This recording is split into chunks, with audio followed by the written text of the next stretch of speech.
While the Uttar Pradesh government has issued orders to seal the border between Delhi and Noida as a preventive measure, and in fact this caused a great deal of chaos this morning with people trying to get across and finding that the police lockdowns there were far stricter than usual. Now, Delhi is the second worst hit state with over 2,000 corona positive cases, and Gautam Budh Nagar, under which Noida falls, is also one of the worst hit districts with 100 cases.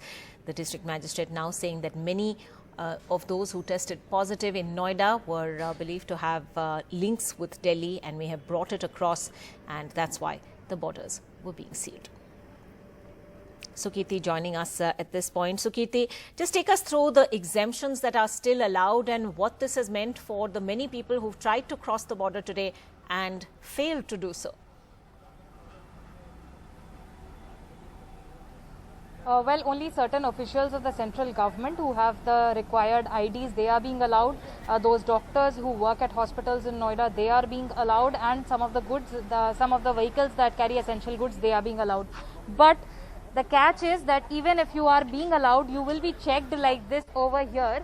This is the thermal scanning that is being done. Now, this car belongs to a media personnel. He is being allowed, but yet they will be thermally scanned. So every vehicle being allowed from here, even they are being checked for the thermal scanning. So this is the stage 2 of the checking. Stage 1 is on the other side that we've been showing you since morning, around the place where all the police officials are and the senior police officials are checking whether the person has a required pass from the government or from a hospital. Only those people are being allowed.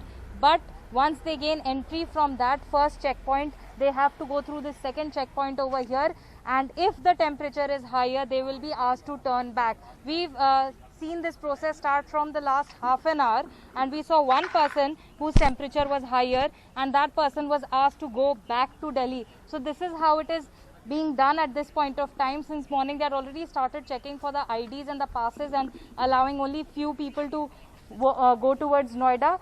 But for the last half an hour, this new process has also been started, that your temperature will be checked. If it is higher, you have to turn back to Delhi. You will not be allowed to enter Noida, no matter who you are. Even if you are a Union Ministry official who has the right ID, even if you are a doctor who works at a Noida hospital, if your temperature is higher, you will not gain an entry into Noida. Ankita.